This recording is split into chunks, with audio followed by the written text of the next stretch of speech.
사무엘상 24장 16절에서 22절까지 우리 다 같이 읽겠습니다.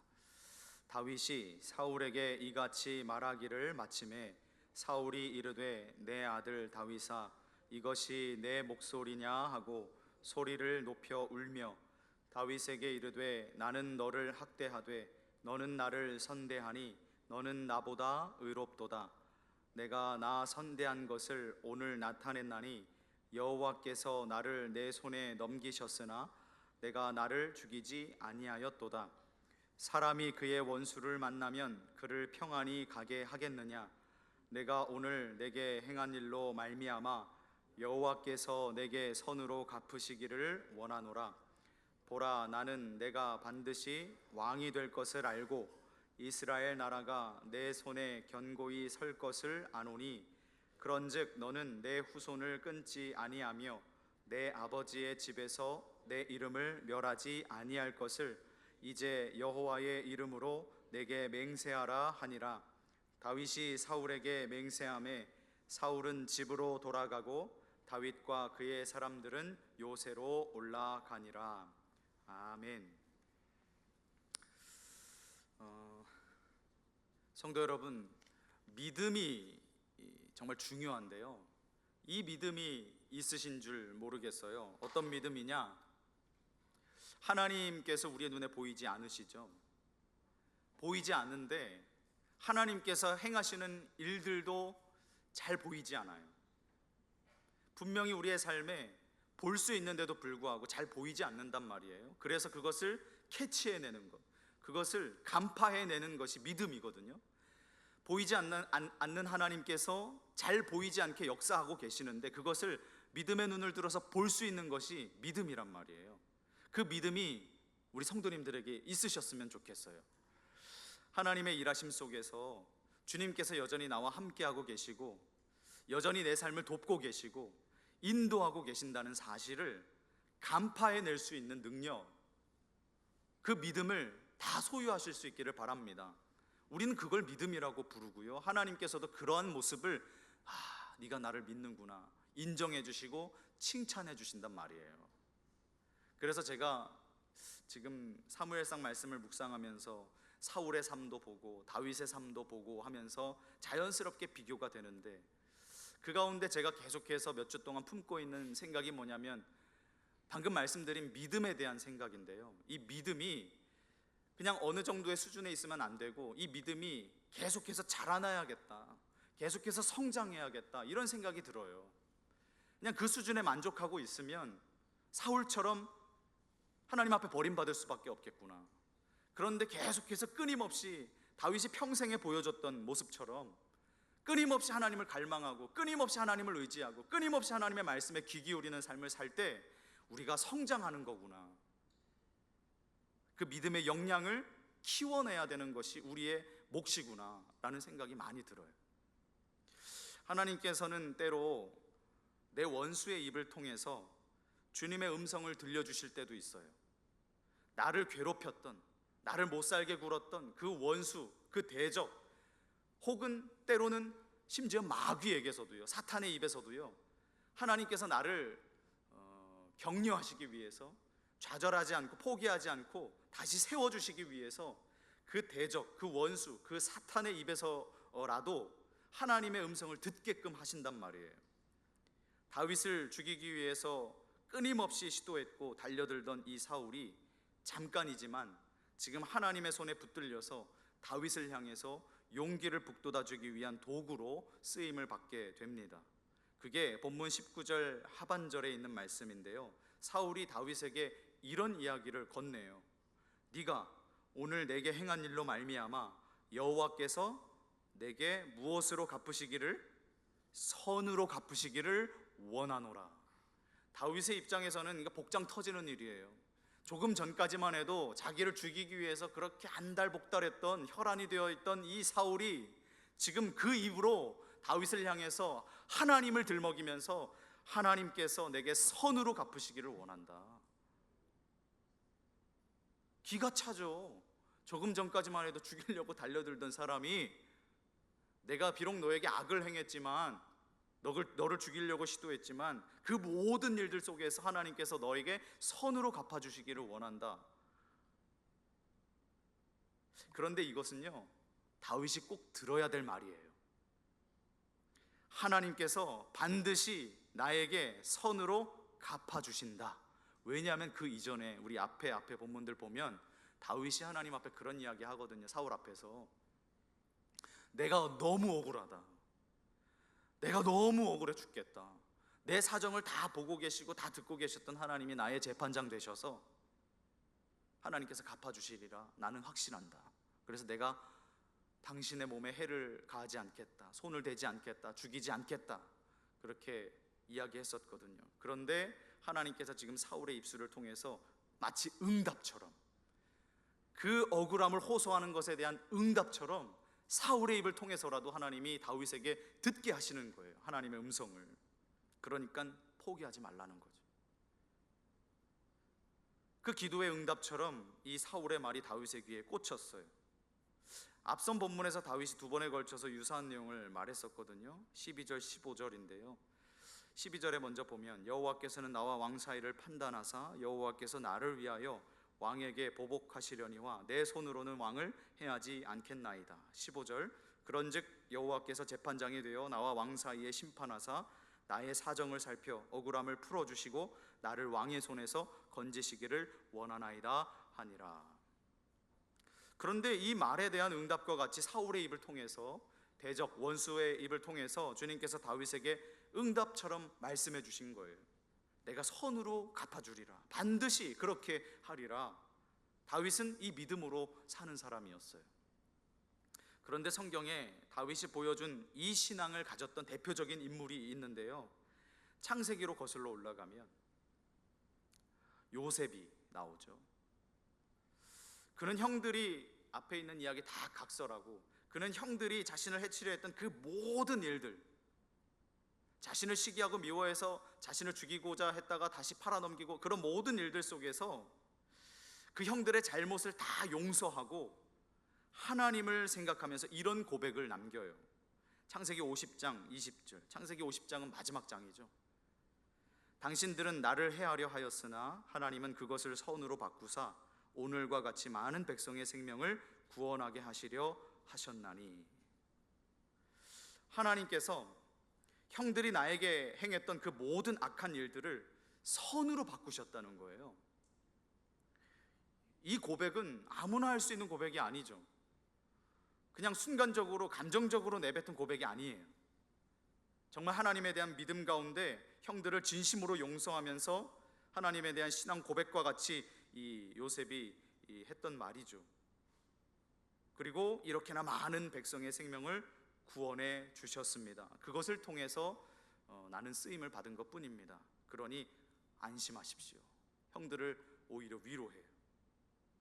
당시에는 어린 시절에 구덩이에 빠지고 종으로 팔려가고 감옥에 갇혀 있고 이런 시절들을 생각하면 끔찍하고 괴로웠지만, 이제 와서 뒤돌아보니까 요셉 자신 개인적으로도, 그리고 우리 가정과 또 우리 형들에게도, 우리 하나님의 백성 모두에게도 좋은 일이 됐고 선한 일이 되었구나, 이걸 깨달은 거죠.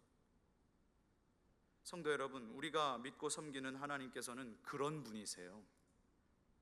나의 괴로움도 바꾸셔서 행복한 일로 만드실 수 있는 분이시고요, 나의 원통함과 억울함도 바꾸셔서 기쁨으로 전환시켜 주실 수 있는 분이시고요, 사망의 음침한 골짜기에 있다가도 나를 생명으로 인도하실 수 있는 분이 우리 하나님이세요. 얼마든지 해를 선으로 바꾸실 수 있는 분, 얼마든지 악을 선으로 갚아주실 수 있는 분, 그렇게 하실 수 있는 분이 이 세상에 유일하신데요, 하나님이세요.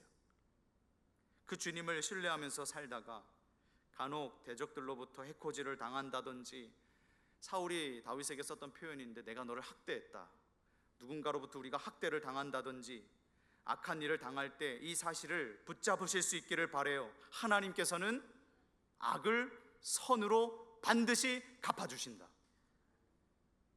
그냥 절대로 가만두고 내버려 두시지 않는다.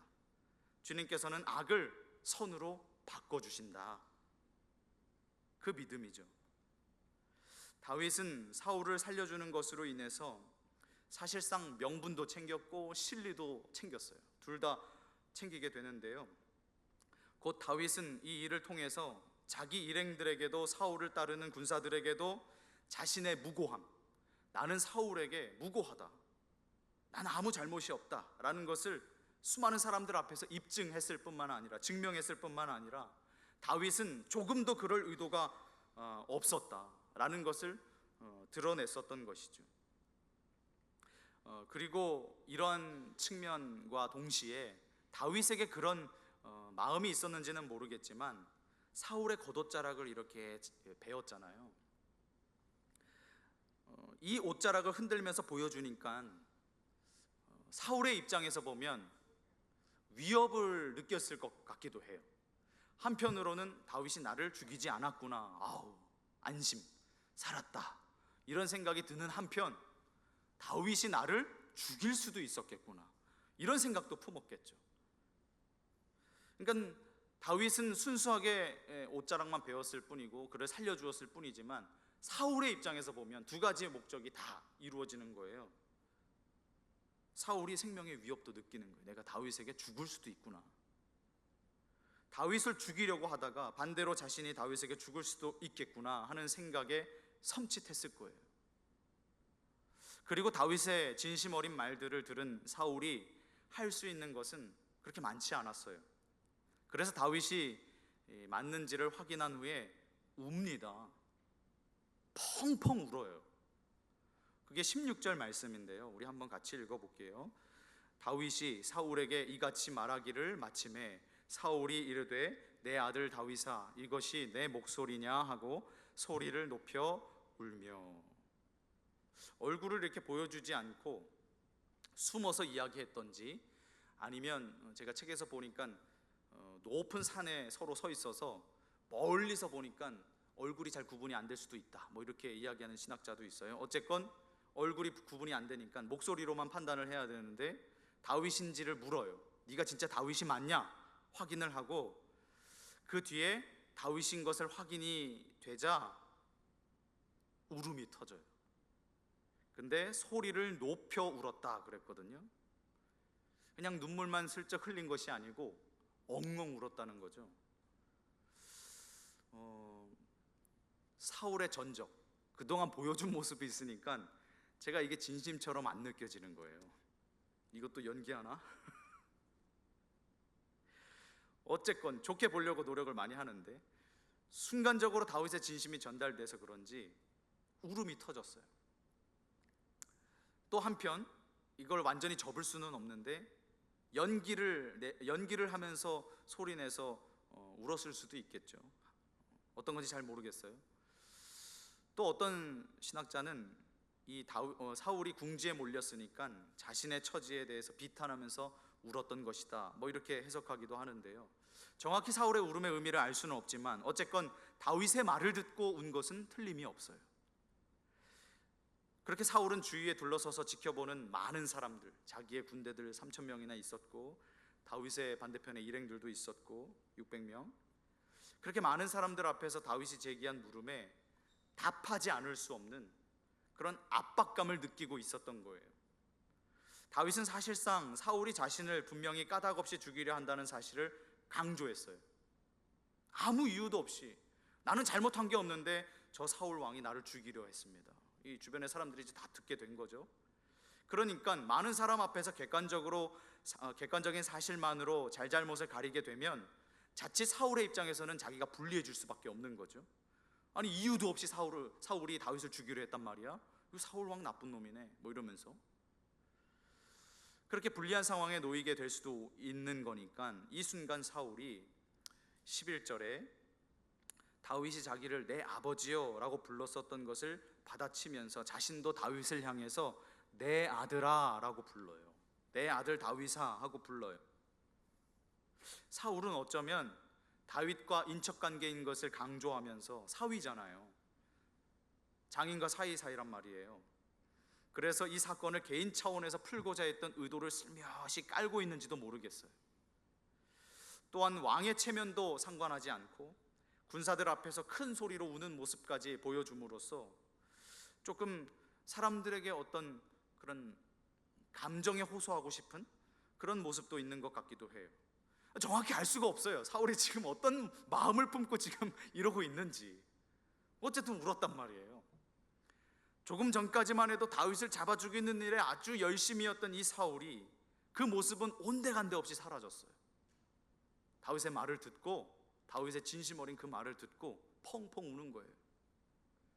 그 사람이 맞나 싶을 정도예요. 이걸로만 판단하면 다윗을 만나서 반가운 감정 또는 자기 행동을 뉘우치는 눈물은 아닌 것 같아요. 그래도 사울이 참 머리 회전이 재빠른 사람이었던 게 현재 자신의 처지를 사람들 앞에서 인정해요. 17절 말씀인데 우리 한번 같이 읽어볼게요.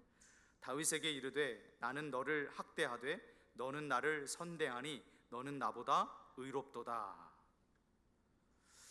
나는 너를 학대했는데, 지금까지 너를 끊임없이 괴롭히고 고통스럽게 했는데 너는 나를 선대했다. 내 목숨을 살려줬다. 그럴 기회가 있었는데, 그럴 만한 상황이었는데도 불구하고 나를 선대했다. 그러니 너는 나보다 의로운 사람이다 라고 이야기를 합니다.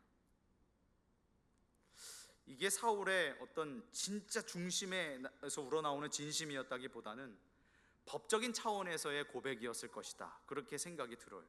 왜냐하면 지금까지 다윗을 죽이려 한 데에는 어떤 명확한 근거가 전혀 없거든요. 그냥 무작정 자기가 싫어서 시기해서 그냥 다윗이 없어졌으면 좋겠다, 그런 마음에 죽이려고 했잖아요. 다윗이 잘못한 게 하나도 없는데. 그리고 다윗이 사울을 살려준 것으로 증인들 앞에서 그의 무고함이 밝혀졌거든요. 다윗이 잘못한 게 없다는 게 밝혀졌어요. 사람들이 듣게 된 거예요. 그러니까 진심이라기보다는 어떤 법적인 차원에서의 고백이 아닐까라는 생각이 드는 거죠. 그러한 뜻의 연장선상에서 다윗의 선악에 대함과 반대로 사울의 이 악하게 대함도 이해할 수가 있는데요. 18절에 가면 사울은 다윗이 오늘 자신을 향해 한 선대를 다시 한번 언급하면서 그 일을 구체적으로 언급해요. 우리 18절 말씀 한번 같이 읽어볼게요. 네가 나 선대한 것을 오늘 나타냈나니 여호와께서 나를 내 손에 넘기셨으나 네가 나를 죽이지 아니하였도다. 사울은 다윗이 자기 뜻을 강조하려고 사용했던 말을 그대로 인용해요. 곧 여호와께서 자신을 다윗의 손에 넘겨주셨지만 다윗이 죽이지 않았다는 것이죠. 하나님이 그렇게 할 수 있도록 허용해 주셨는데 너는 그렇게 하지 않았어. 앞서 언급한 대로 사울이 이 상황에서 이렇게 말하지 않았다면 자기 군사들 앞에서도 정당성을 확보하기가 어렵고 체면 다 구기는 거죠. 난처한 상황을 맞닥뜨리고 말았을 거예요. 우리 사울왕 좋은 사람인 줄 알고 따랐더니만 아니네, 다윗이 선한 사람이었네. 아무 잘못도 없는 사람을 죽이려고 했단 말이야.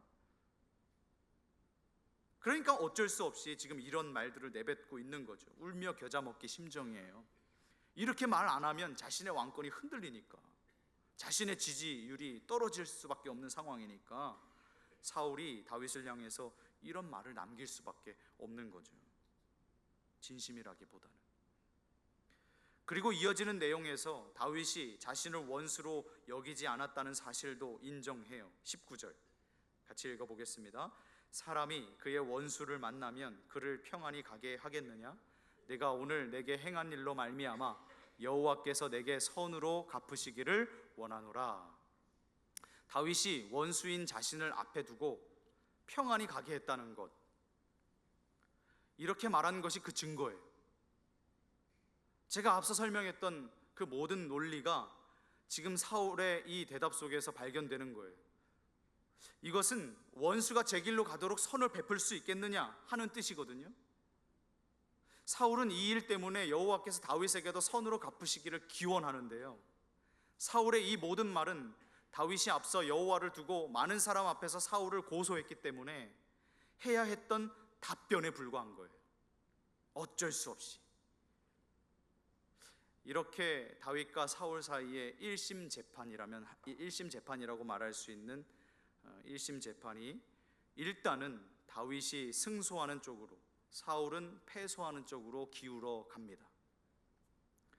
우린 여기서 한 가지 생각해 보고 싶은데요, 선과 악의 대결, 선과 악의 대립을 보게 됩니다. 이것은 이 세상 가운데 그냥 깔려있는 전제와도 같아요.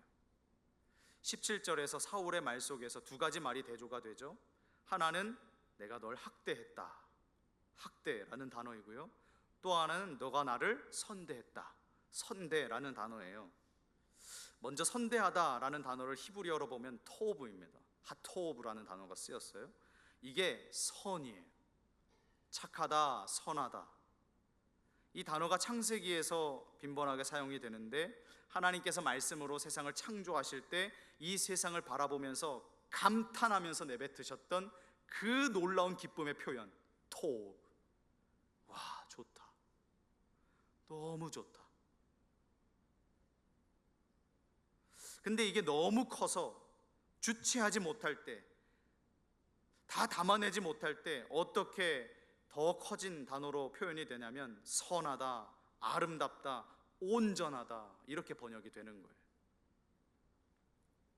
여기서 관건은 하나님께서 말씀하신 대로 창조된 세상을 보실 때 그렇게 말씀하신다는 거예요. 하나님께서 생각하신 대로 이 세상이 말씀대로 창조되었을 때 그 모습을 보시고 토브, 아 좋다, 선하다, 아름답다, 완벽하다, 그렇게 말씀하신다는 거예요. 그러니까 아무 때나 그런 감정을 하나님께서 표출하시는 게 아니고, 하나님께서 계획하신 대로 그대로 흘러갈 때, 하나님의 설계하신 의도대로 움직일 때 그 말씀을 하신다는 거예요. 우리가 그걸 좀 더 멋지게 표현하면 조화롭다, 질서정연하다, 이렇게 표현해요. 하나님의 조화로움, 하나님의 질서라고 이야기를 하는 거죠. 그걸 보면서 선하다라고 하는 거예요. 그것이 오늘 사무엘상 말씀에서 선대하다라고 번역이 됐어요. 반면에 학대하다라는 단어를 히브리어로 보면 하라아예요. 라아. 이건 악입니다. 악하다 할 때 그 악이에요. 성경에서 말하는 죄는 우리가 흔히 생각하는 것보다 훨씬 더 광범위한 개념을 가지고 있어요. 우리는 죄하면 뭐 법을 어기고 뭐 이런 거를 먼저 떠올리기 쉬운데, 성경에서 말하는 죄는 엄청 범위가 커요. 하나님의 선과 정의로부터 멀어지는 것도 죄고요, 하나님의 말씀, 하나님의 뜻을 거스르는 것도 죄고요, 악한 의도와 생각을 품는 것도 죄예요. 아직 내가 그 악한 생각을 가지고 움직이지 않고 실행하지 않았어도 마음에 품은 생각과 그것만으로도 이미 죄라는 거예요. 그리고 도덕적으로, 영적으로, 질적으로 악해지는 것도 다 죄라고 불러요. 그러니까 히브리적 사고 체계에서는 죄와 죄에 의해서 파생되는 결과를 구분하지 않고 다 죄라고 부르는 거예요. 그런데 이 라라는 단어는 도덕적, 영적, 질적으로 악해지는 것을 가리키는 표현이에요. 그래서 악인은 곧 죄인이다 라는 말이 성립이 되는 거예요. 악인과 죄인은 별개의 단어가 아니고요, 성경에서 악인은 곧 죄인인 거예요. 죄인은 곧 악인인 거고요. 이게 동일한 단어인 거예요. 다시 말해서 앞서 토브, 좋다, 선하다 라는 이 단어를 설명할 때와 반대의 상태가 되면 이 라, 악하다, 하나님께서 악하다라고 보시는 거예요. 그렇게 하나님께서 세우신 조화와 질서를 무너뜨리는 인생을 사는 것이 라, 즉 악의 상태에 있는 거죠. 그게 우리가 읽고 있는, 묵상하고 있는 사무엘상에서 대표적으로 누가 보여주는 모습이에요? 사울이 보여주는 모습이에요. 그리고 반대로 토브, 좋다, 선하다 하는 삶을 살고 있는 대표적인 모습이 누구에게서 드러나고 있냐면 다윗에게서 드러나고 있는 거예요. 우리는 매일 이 라와 토브의 갈림길에 놓여 있어요. 아니, 매일이 아니라 매 순간. 우리 이제 예배당 문 열고 나가면 그 순간부터 계속해서 라를 선택할 거냐, 토브를 선택할 거냐, 계속해서 결정과 선택의 순간을 맞이하게 돼. 그럴 때 하나님께서 설계하신 의도대로 하나님께서 이 땅 가운데 세우신 조화와 질서 속에 순응하며 순종할 수 있는 선택을 하실 수 있기를 바랍니다. 하나님께서 악하게 보시는 그런 반대의 인생을 추구하며 살지 마시고요. 이게 지금 우리가 사무엘상에서 비교되고 있는 두 대표적인 인물의 모습 속에서 발견하는 것입니다. 하나님께서 너무나도 쉽게 가르쳐 주시는 거죠. 그리고 물으시는 거예요. 너 다윗처럼 살래? 아니면 사울처럼 살래? 다윗은 이렇게 살다가 이런 결과를 얻었어. 사울은 이렇게 살다가 이런 결과를 얻었어. 자, 네가 선택해.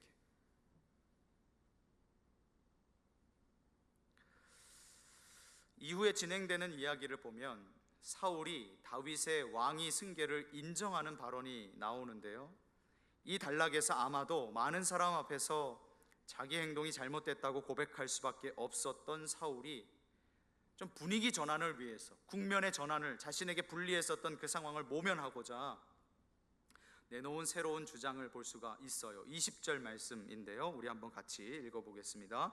보라, 나는 내가 반드시 왕이 될 것을 알고 이스라엘 나라가 내 손에 견고히 설 것을 아노니. 여기서 사울은 다윗을 향해서 자신이 정말 내가 왕이 될 것을 알고 있다고 모든 사람 앞에서 말해요. 주변 사람들이 그랬을 거 아니에요. 요나단이 왕이 되어야지 무슨 소리야. 자기 아들 요나단이 왕이 되어야지 무슨 다윗이 왕이 돼. 그랬을 거 아니에요. 사울의 군사들이 좀 제정신인가 막 이런 소리가 주변에서 웅성웅성 됐을 거예요. 이게 히브리어 문법 구조를 살펴보면 부정사 절대형이 쓰였는데요, 강조형이에요. 그 말을 엄청 힘줘서 세게 말할 때 이 표현을 쓰거든요. 그러니까 사울의 깊은 감정이 실려 있는 거예요. 이 감정이 무엇일지는 성경의 독자이고 설교의 청중인 우리가 새겨야 할 몫이긴 한데요, 어쨌거나 표면적으로 보자면 다윗이 자기 겉옷자락을 베어서 이렇게 들어서 흔들어 보이면서 한 행동에 대한 반응으로 볼 수가 있어요. 하지만 이 말은 앞서 요나단이 다윗에게 했던 고백이죠. 그렇다면 사울은 요나단이 다윗에게 이렇게 말한 것까지 정보를 이미 알고 입수했었던 것일까? 그래서 다윗에게 자신이 벌써 이 모든 걸 알고 있다고 넌지시 흘리면서 거꾸로 다윗을 압박했던 것일까? 너 조심해라, 내가 다 알고 있다, 그랬던 것일까?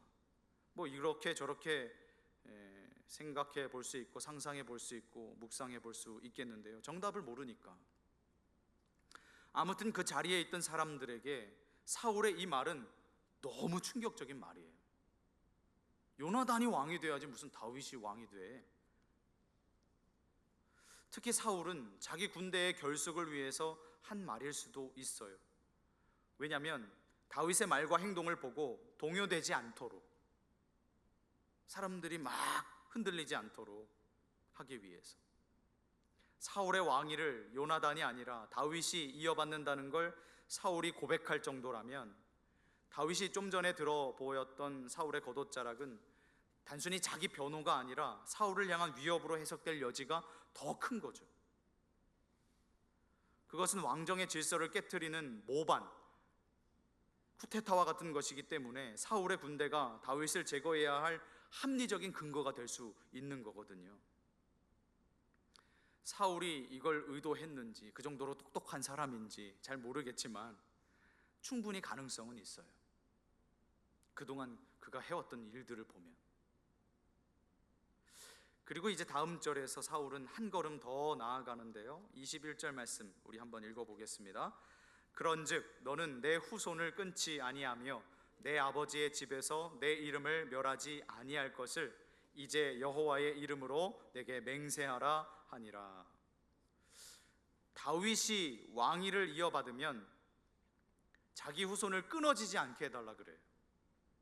멸족시키지 말아달라, 그렇게 간절하게 부탁을 하는 거죠.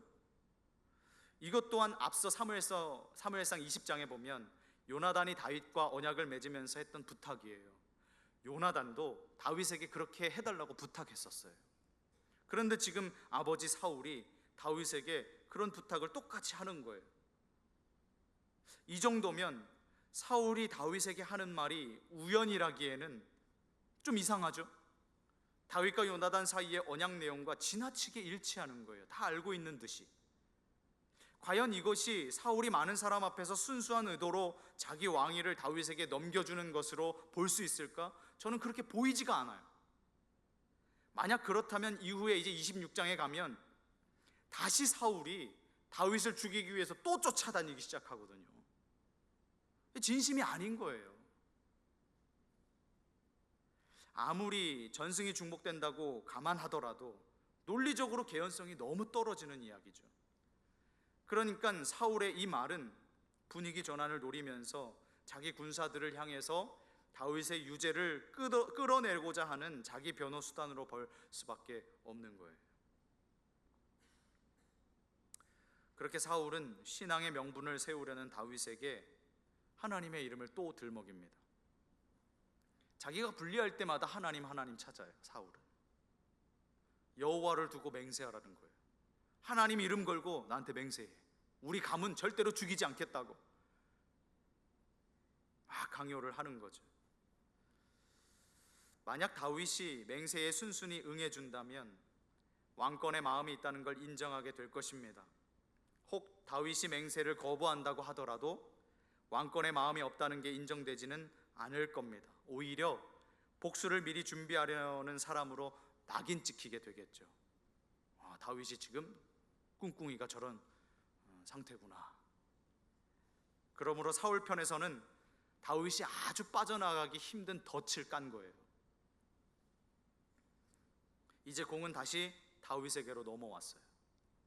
다윗은 자신의 무죄를 애써 항변해 왔는데 사울의 과감한 역공에 다시 진퇴양난의 상황에 빠져버리고 만 거죠.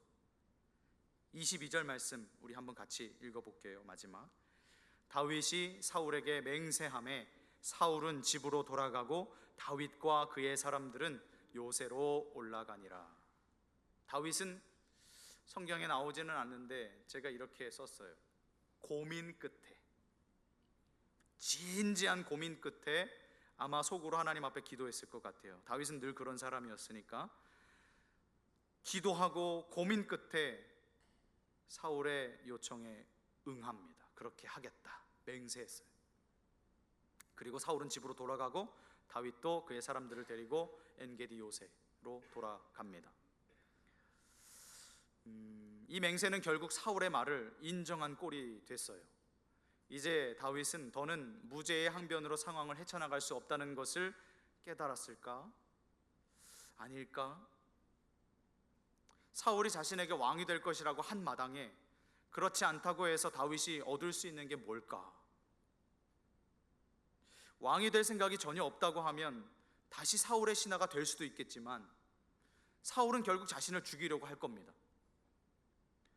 그러니 차라리 사울이 바라는 대로 맹세해주고 사울과 본격적으로 왕위를 다투는 쪽으로 선택하는 편이 자신을 따르는 사람들의 결속을 다지는데 훨씬 더 유리하겠다, 그렇게 판단했을지도 모르겠어요. 인간적인 편에서 보면. 다윗의 결단, 그 맹세의 배경에는 이런 판단이 가능하지 않을까 생각해 봤습니다. 결국 두 진영은 일단 승패를 가리지 못하고 각자의 처소로 돌아가게 됩니다. 그간 서로 쫓고 쫓기는 관계로 대면하지 못했던 사울과 다윗이 드디어 이 장면에서 대면을 하게 됐는데요. 그리고 다윗은 사울에게 자신의 무고함을 호소했고, 다윗은 동굴 속에서 사울을 얼마든지 죽일 수 있는 상황에 있었지만 한 가지 믿음, 한 가지 고백 가운데 그렇게 하지 않습니다. 뭐냐면 사울이 하나님께 기름 부음 받은 자라는 것. 지금은 내 눈앞에 미치광이처럼 날뛰고 있는 사울 왕이지만 이 사울을 세우신 분은 하나님이시라는 것. 이 한 가지 이유 때문에 다윗은 참고 또 견디고 참았던 거예요. 너무 억울한데, 너무 원통한데, 그럼에도 불구하고 그것을 쉽게 끊어낼 수 있는 순간이 자신에게 기회가 주어졌음에도 불구하고 이 한 가지 이유 때문에 그렇게 하지 않았던 겁니다. 물론 이것은 아까도 말씀드렸다시피 다윗이 사울을 살려줬던 호의를 강조하는 표면적인 이유이기도 하지만 동시에 사울의 입장에서 보면 한 가지 위협이 됐을 수도 있어요. 내가 분명히 다윗의 손에 죽을 수도 있구나. 경고처럼 느껴졌겠죠. 더구나 다윗은 다른 것도 아닌 왕의 신분을 상징하는 겉옷자락을 보란 듯이 베었습니다. 이 왕의 겉옷은요, 왕권을 상징하거든요. 그래서 함부로 다룰 수가 없어요. 그런데 그걸 베었단 말이에요. 그러니까 사울 측면에서 보자면 이것은 분명히 도를 넘는, 선을 넘는 행동이에요. 그러니까 간담이 서늘해졌겠죠. 여호와께 버림받은 왕 사울의 신분이 이제 다윗에게 넘어갔다는 점을 충분히 보여줄 수 있는 하나의 상징적인 행위로서도 우리가 볼 수가 있는데요. 그 왕권을 상징하는 옷이 다윗의 손에 들려지니까, 그것도 사울의 군사와 다윗의 일행 모두가 지켜보는 그 한 자리에서. 그리고 다윗은 자신은 절대로 사울을 죽이지 않을 것이라고 맹세했습니다. 하지만 그는 여호와의 복수를 언급하면서 여지를 남겨둬요. 이 말도 사울에게는 위협이 될 만합니다. 자기 손으로 사울을 죽이지 않는다고 말했을 뿐 사울을 계속해서 왕으로 섬기겠다는 약속을 하지는 않았기 때문에 그래요.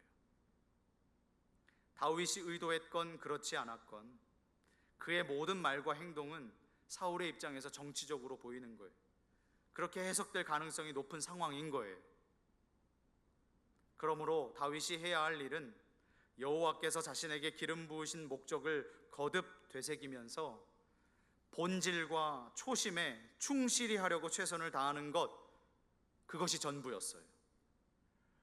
이제 말씀을 마무리하면서요, 우리에게도 이것이 필요하구나.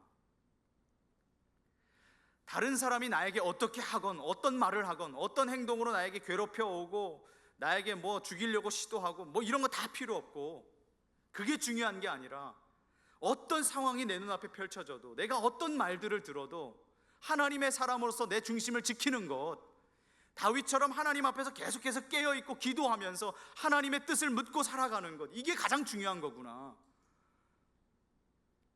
그 본질, 신앙의 본질을 유지하는 것, 하나님 앞에 처음에 먹었던 그 초심을 잃지 않는 것, 그렇게 충실히 하나님을 섬기며 살아가려고 하는 마음을 잃지 않는 것, 어떤 문제가 발생해도, 어떤 상황이 내 앞에 펼쳐져도 내가 이것을 잃지 않는 것이 가장 중요한 거구나. 다윗을 통해서 우리가 배우게 되는 거예요. 그것만이 어제 본문 13절에서 사울이 인용했던 속담대로 악인에게서 나오는 악을 없애버리는 일이고 선을 행할 수 있는 유일한 길이구나. 우리가 악한 마음대로 살아가지 않고 하나님께서 우리에게 허락해 주신 그 선한 마음을 가지고 남들에게 선을 베푸면서 살 수 있는 것이구나 라는 깨달음이 있는 것이죠. 그래야 우리의 삶을 향한 하나님의 온전하신 목적을 이룰 수가 있는 것이구나. 내 삶을 향한 하나님의 그 크고 원대하신 뜻을 확실하게 이룰 수 있는 것이구나 라는 깨달음이 있습니다. 성도 여러분, 우리의 삶에 다윗처럼 누군가가 칼 들고 쫓아오는 상황은 없을 거예요. 그런 일은 뭐 정말 소수, 정말 소수. 대부분은 그런 일 없으실 텐데 한 가지 생각해보고 마치고 싶어요. 사울처럼 내 인생을 가장 힘들고 괴롭게 하는 사람,